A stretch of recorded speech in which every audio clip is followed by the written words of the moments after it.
welcome to another edition of Texans Unfiltered, a Houston football podcast for your Houston Texans. I am Young Ari Gold.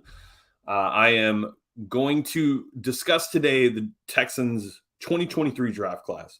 A lot of you have been asking. Sorry, I haven't been able to be on.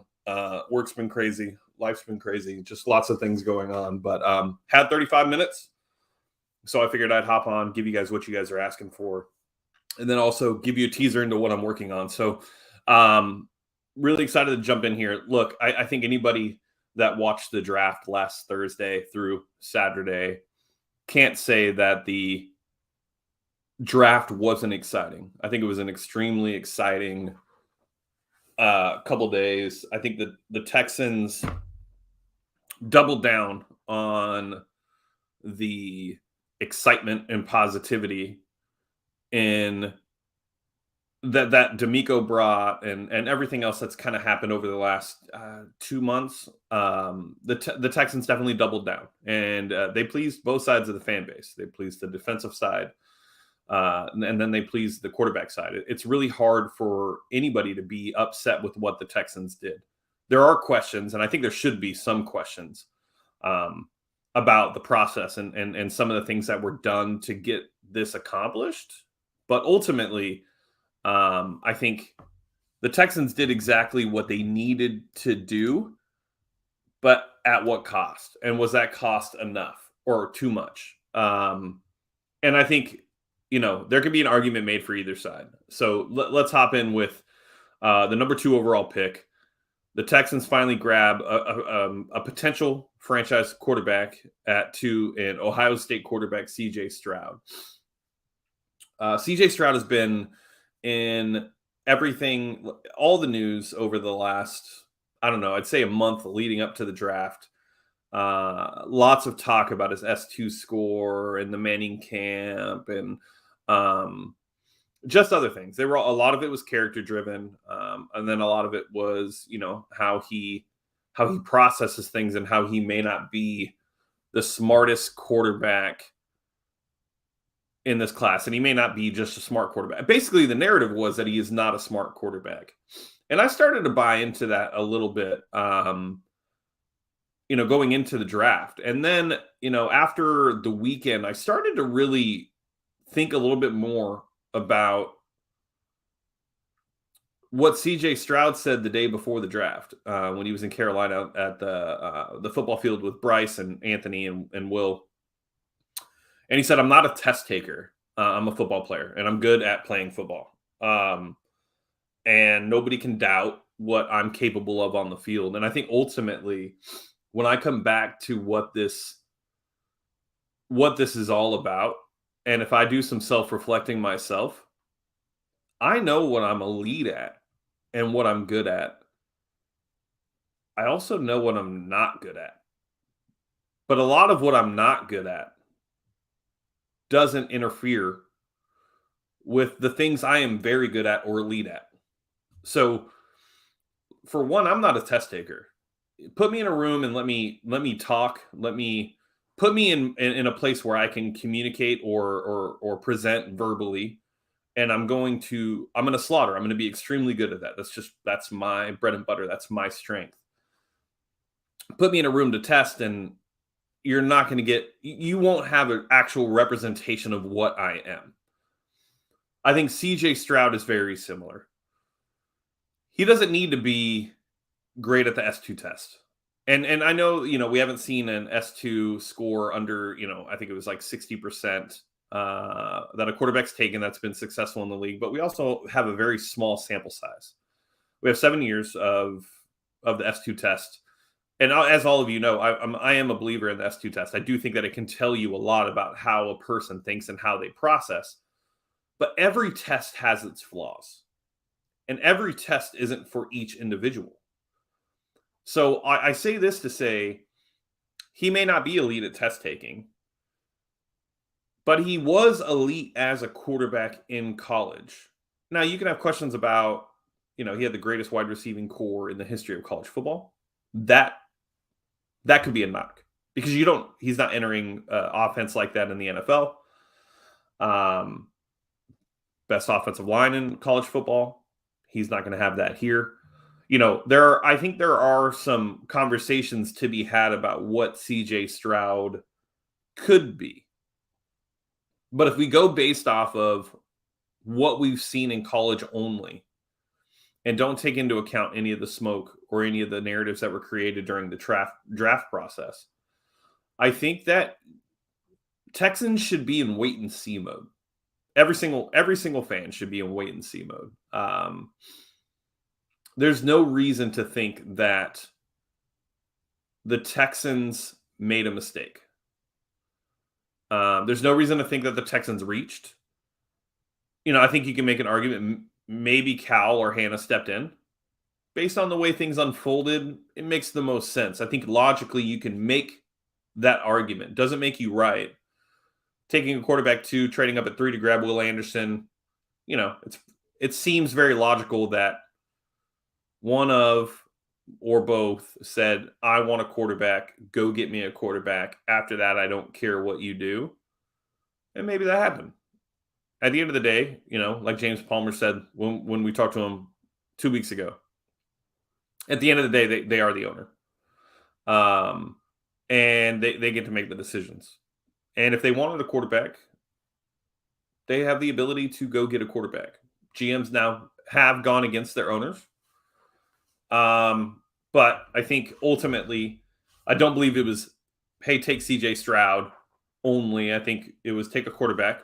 Nick believed that CJ Stroud was the quarterback worth taking it to, and that's that. So I think we need to, and I've been one to say the meddling is an issue. And I do believe that to an extent it is an issue. And forcing your general manager to do something is not the most ideal path forward.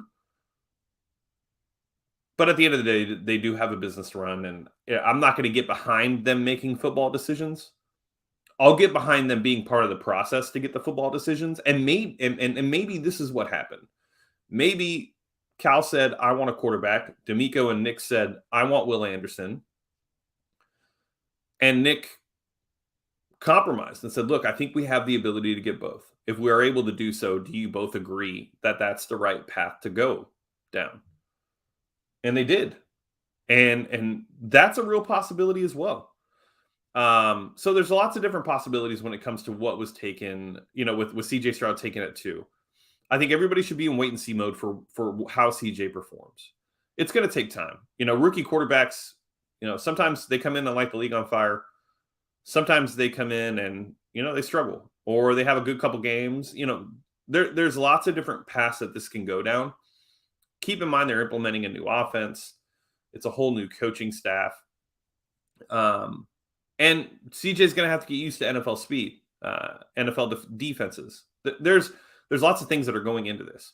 So I would say just pump the brakes on what CJ can be. You won't know until year 3. You might have an inclination of what you're seeing on the field and how that could potentially progress and develop.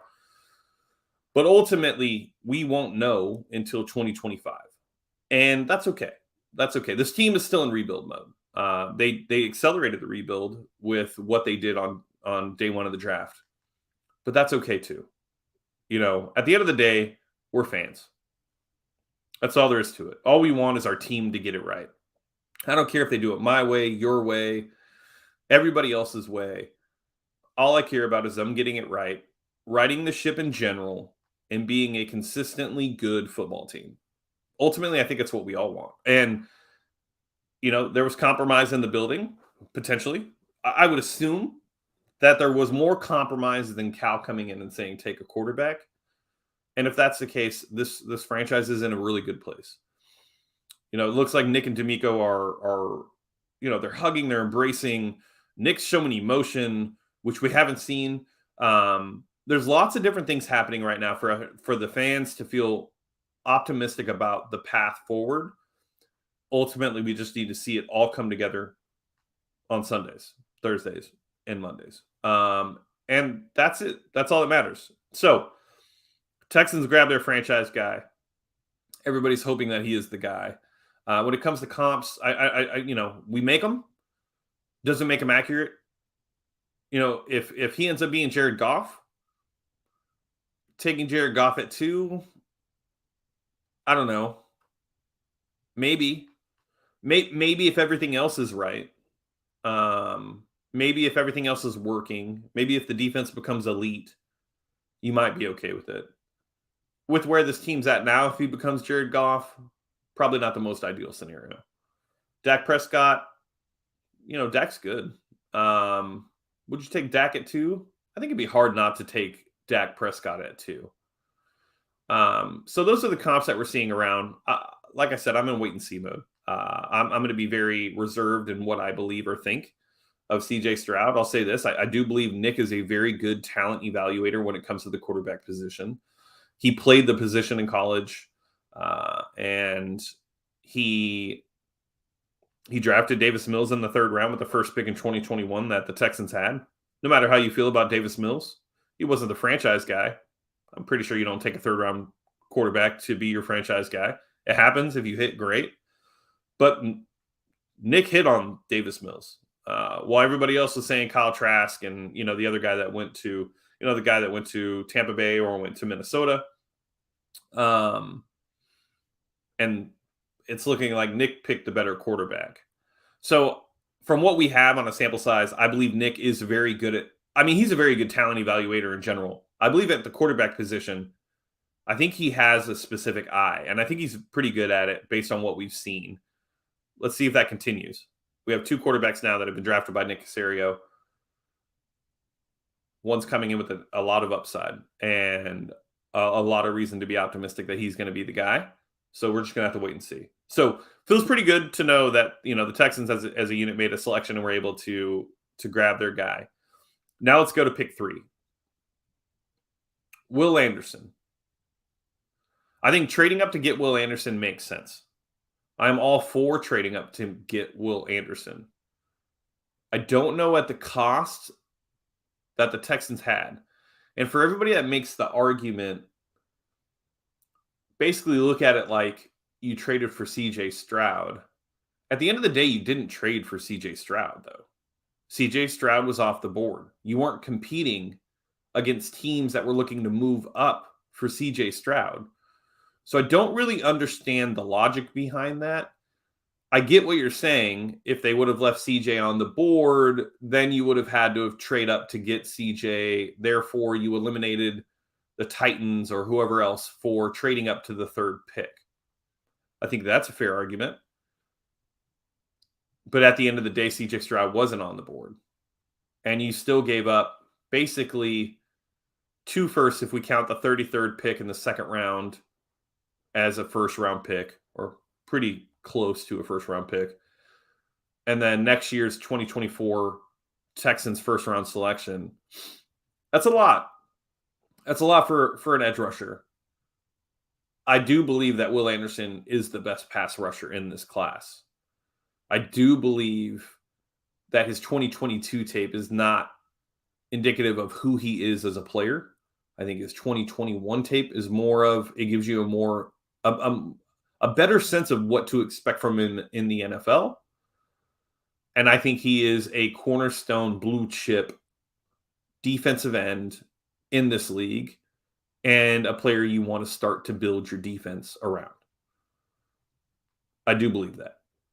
And then add to the fact, that's right, Dougie Fresh, add to the fact that he is potentially one of the best people in the world based on anything that anybody I've talked to that's talked to him, anybody that we've heard talk about him. Will Anderson is a great human being and the perfect type of guy in your locker room to help lead the defense. So there's value there too. I just don't like the argument that you were trading up for Stroud. You weren't trading up for Stroud. You didn't trade up for Stroud. You traded up for Will Anderson. So who were you competing against? The Titans to move up for Anthony Richardson? Maybe. Outside of that, I don't really see anything else. The Colts maybe were going to move up, but the Cardinals weren't going to get what they would get from us from the Colts. So at the end of the day, it doesn't matter to me what capital was spent. I think as long as Will Anderson is the guy on the defense, it's no big deal. It's water under the bridge. The team will be able to continue to move forward and add pieces to this team to become better. I think he's an important piece. And I think you need him in this Demeco defense, especially year one. You need a cornerstone. You need somebody on the defensive line that can go after the quarterback. And we don't have one. And so, Jonathan Grenard is great. And I think he could still be great. But really, you don't have a consistent pass rusher. So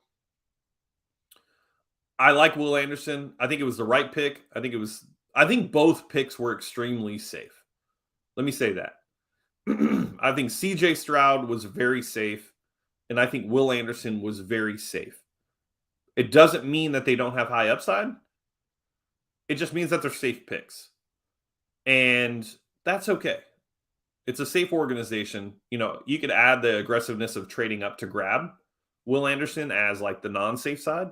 But at the end of the day, this team, they tend to be more on the safe side. And hopefully it works out. I think there's no reason to doubt that the plan is in place. And I think ultimately the fans feel good to know that this is the plan and this is how we're moving forward. And ultimately, I think that's all fans are asking. And and now that it's there, I think the fans can breathe a little bit. So Will Anderson is going to be on this team for a long time. If you had to bet on who has the better opportunity to be on this team with a second contract, would you bet CJ Stroud or Will Anderson? And you can drop it in the comments. But I mean, if you think about it, like which player would you be comfortable betting on making it to their second contract with the Texans? I think I'd have to go Will Anderson. Just because we've seen like what with quarterbacks, some come in and light it up and are successful and stay with the team. But more often than not, they end up being on another team after, their fourth or fifth year. So, but at the end of the day, they got their guys. So I think ultimately that's what matters. And there's nothing else there now. They have their offense, they have their quarterback, they have their defensive end. This team is in a better place. This team is in a place where expectations are now increasing for the 2023 season. Anybody who is on or against Mills starting, I don't think you have to worry about that anymore. I think CJ comes in and he starts week one. And it's going to take some time for the Texans team to implement the new offense, get the defense going. Players are going to have to develop. It's just going to take time. But good path, good trajectory, good cornerstone players. That's what the Texans needed.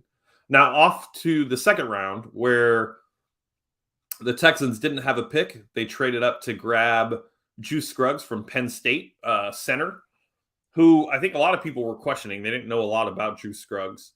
I didn't know a ton about Scruggs either. And I'll be honest here, like as we get into like past Tank Dell, I'm not going to have a ton, like it's not things that I've personally scouted. So I'll have to rely on other people's eyes and scouting reports on these players. I'm not going to be the one that's like, oh my God, yeah, great film. Honestly, I don't know everything and that's totally fine. But Scruggs, center from Penn State, most people are upset with. I think everybody kind of had their mind set on John Mitchell Schwartz, which I totally understand. The Giants ended up getting him. Texans would have had to make a pretty significant jump. And it's going to take time. Yeah, or take time. Sorry, not sure where I was going there. Reading comments. That's never a good thing. But, it is going to take time technically for us to be able to figure out, if Scruggs can be the answer at center. The Texans also took Patterson in, I believe, the 5th round or 6th round. Jarrett Patterson to compete with Scruggs to really solve that issue at center. Scruggs, based on what I've read, based on what I've seen, I know everybody is determining where Scruggs should have went based on their mock drafts that they did on PFF or on PFN. He was available past 104. I mean, if that's going to be your assumption and that's how you're going to grade players based on what PFF says on a mock draft simulator, I don't necessarily know if that's the right way to go about it. I'd rather go with people who actually evaluate and scout film. He is aggressive. He can anchor in pass rush. He has a nice demeanor, great with his hands. He looks to be the part And I don't see any reason to doubt that he isn't, based on what we're hearing and seeing. So I think he was like the number 2 rated center on one of the, I forgot. There's so many boards. There's so many boards and there's so many scouting sites. But he was the number 2 center behind John Mitchell Schwartz. And I think there's a reason to be optimistic about it. At the end of the day, like, I love Nick's like approach to the center position, taking Scruggs and then taking Patterson in later rounds and saying, we're going to have a competition here. The best player is going to start at center. It's needed. It's needed for multiple reasons outside of just having a consistent center, but also to have a consistent center there for Kenyon Green. Kenyon Green needs a consistent center. He needs to be able to develop and worry about what his pass protection and his run game and his run blocking. And it's very hard to do that when you don't have a center that you can count on. So either way, whether it's Patterson or Scruggs, I don't care who, as long as the question is answered. And I think, look, competition is going to be a thing, and I believe Demeco is going to play the best guys no matter what. And ultimately, I think coming from the Bill O'Brien days where, there were favorites and it didn't matter who it was, you played if you were a favorite. Switching into this where the Texans are going to have an open competition at each position, that breeds the best. That is how training camp and OTAs and mini camp should be done. It's all about competition. It's not about anything else. And the best player will play. And honestly, that's how we should move forward. So I'm glad that they made the move. I'm glad Nick invested twice in the center position. One will make it, hopefully. Both could be misses. I'd probably go with one making it. If I had to bet, I would say Scruggs, just based on what I've read and seen now. I do like the way he plays. He's very consistent. And yeah, so Drew Scruggs and Jared Patterson. Then I think the most fascinating pick of the 2023 draft class is Tank Dell out of U of H. Tank is, how do I say it without like coming off like somewhat of a fanboy? Well, it really doesn't matter. I think Tank Dell is going to very much play the Deebo Samuel role in this offense. He is not as talented as Deebo Samuel, but he is extremely talented. And he's been an extremely productive player at U of H. And I think that continues. I think Slowick is going to use him in a way that is going to, he's going to end up being a very productive player for this team. Jet sweeps, screens, open in space on slants, hook routes, curls, things of that nature. I think Bobby Slowick is going to get very, very creative with the way that he uses Tank Dell. He's also going to be able to help in punt returns and kick returns. I think Tank is going to be the most creative weapon that we have seen in a Houston offense in general. I just think he's that dynamic. I think that he has the ability. He's so elusive. He's so athletic. Yeah, he's small, but at the end of the day, like, it really doesn't matter. He was fine in college. And just as a route runner, a lot of people are like, well, what is he going to do in press man? I mean, how often is he going to play in press man? And not only that, like, what if he's playing in motion and is able to get off the line? Like, there's just so many different things that you can go into. Is he going to be great against press man? It might take some time. He was great against press man at the Senior Bowl. Everybody saw the clip. He was in press man when he tore that dude's ankles off. It all comes down to route running and his ability to release. And I don't think he has an issue releasing. And as a route runner, he's pretty damn good. And I think, I honestly believe this will be the guy that is talked about the most this year, because we're going to see some really fun things with Tank Dell. When you add Dalton Schultz to the mix, it's just, this offense there's a lot of potential within this offense. And it's hard not to be excited about potentially having an above average offense, and especially in year one, right? Like, new offense, it's going to take time, but to know what it looks like and what it could potentially look like and what these players are going to be able to do in this offense, it's all about space. Everything is about space. And there are players on this team that are extremely good in space. John Mechie is extremely good in space. Tank Dell, extremely good in space. Schultz is extremely good in space. This is going to be a fun team to watch. And I'm excited about what Tank Dell brings to this team. I can't wait to see what he does, honestly. Like, if there was something I was mostly excited about with this team and this offense in 2023, it's watching Tank Dell in this offense. It's very hard to not be excited when you think about the possibilities he brings. I can't wait. All right, so then we go into round 4. Dylan Horton out of TCU. Some people described him as a Charles Omenihu guy. Long arms, sneaky athletic, has the ability to get after the quarterback, more of a finesse player than power player. But, as you're getting into these later rounds, a lot of times it's really just a gamble in general. This team needed defensive line help.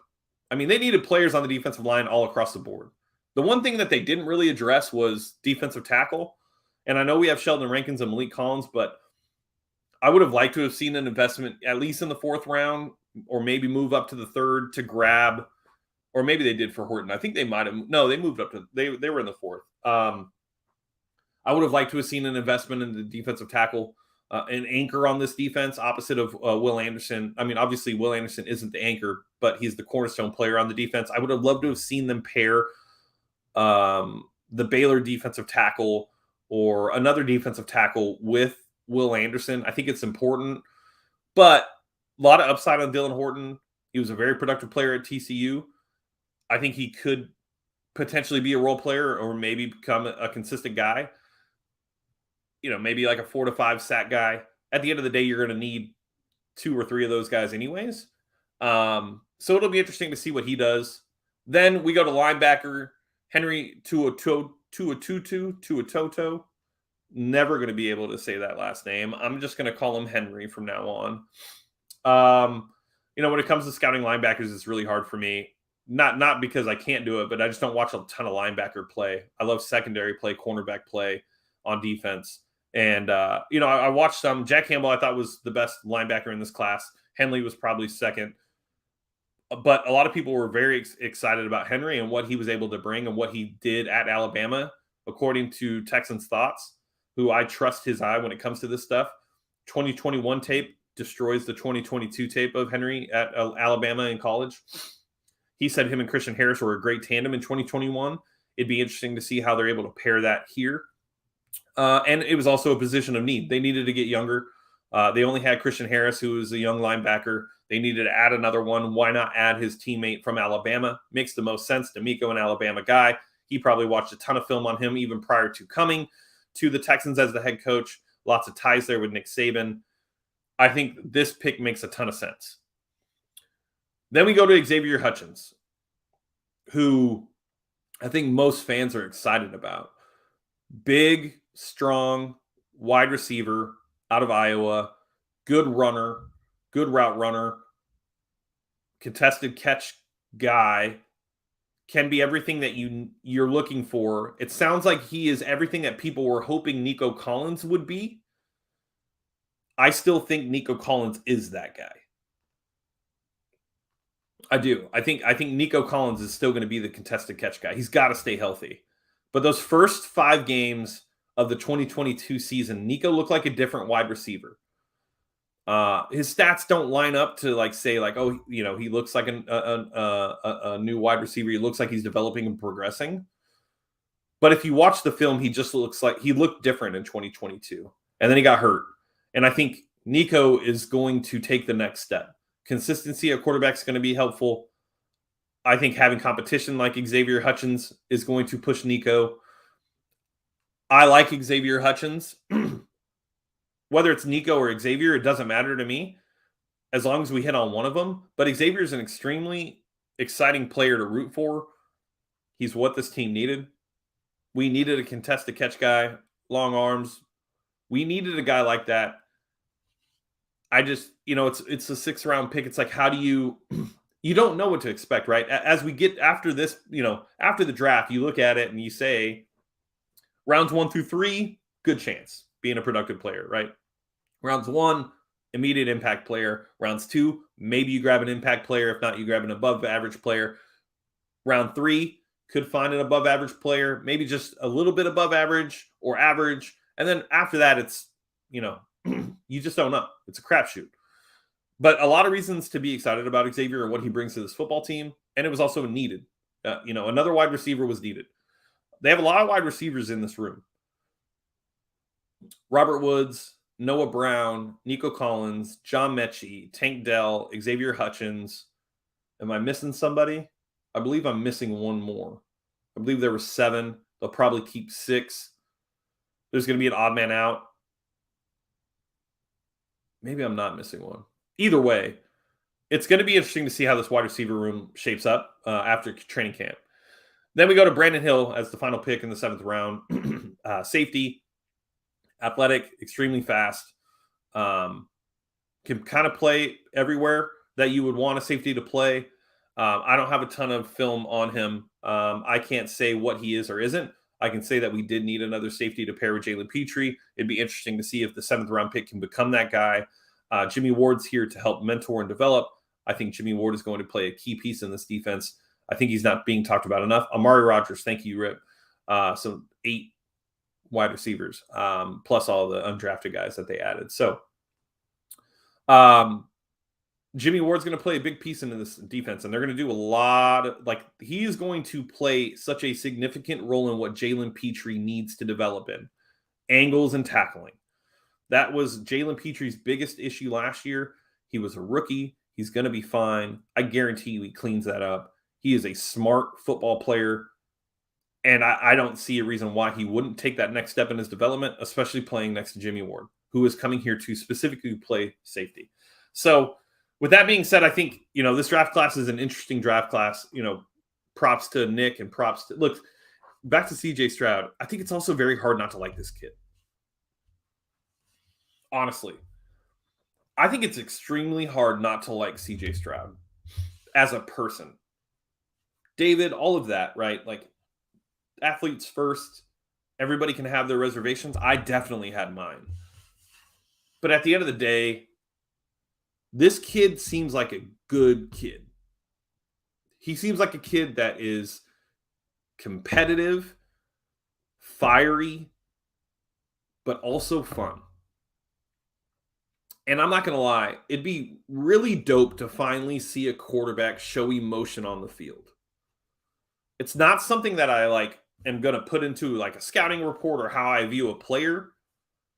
But ultimately, I want to see a level of care and fire out of the quarterback position. I can't think of a time we've had one. Keenum, I think Keenum was the only rah, fiery guy, let's go type of guy after completing something or being in a critical moment. I think CJ Stroud is that. And that type of shit is very, very contagious. It's like a culture at work. If you think about it, there's so many different parallels from work to the NFL. And culture is such an important piece. I know you guys have heard this word over the last 5 years since Easter B, and it probably is one of those words that people tend to not want to hear anymore.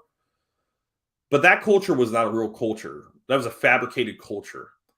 An organic culture it becomes effective or effective. Why can't I think of contagious was the word?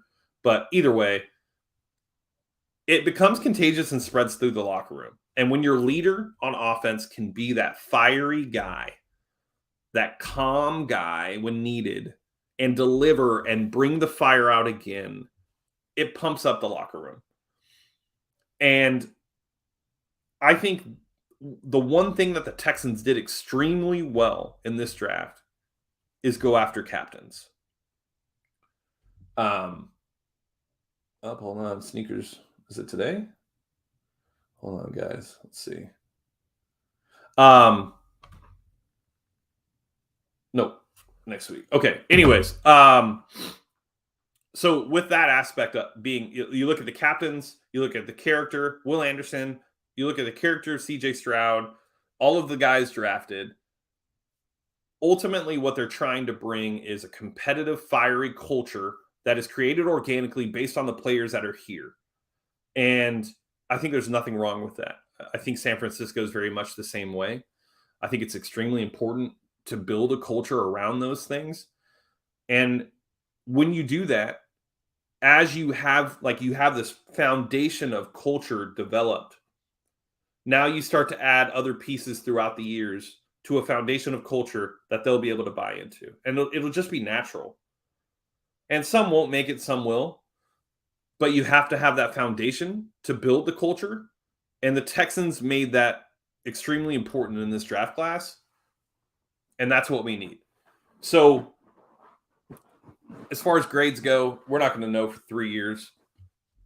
I'm a big Nick guy. I'll be honest. Like, it's really hard for me to not like anything Nick does, just because I think he's an extremely smart individual. I love the way he approaches things. It seems a little different than most. I don't think it's that he thinks he's the smartest guy in the room. I think that it's that more or less that he wants to he tries to view things differently. And I'm all for approaching things in a different manner. And ultimately, this team got better Thursday through Saturday. They got better in the offseason with the free agent class. They'll likely get better on cut down days.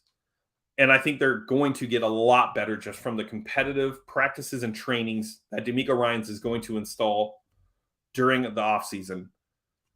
I do expect this team to be a completely different team. I expect this team to come out and be aggressive and start to win games. And I think that starts this year. When you trade up to grab Will Anderson, that timeline is now, it's accelerated quite a bit. There's no more wait and see. And that's why I believe CJ Stroud will start week 1. It's all about performing at this point. It comes down to nothing else. They have to put a productive, consistent, competitive team on the field, and I think they will.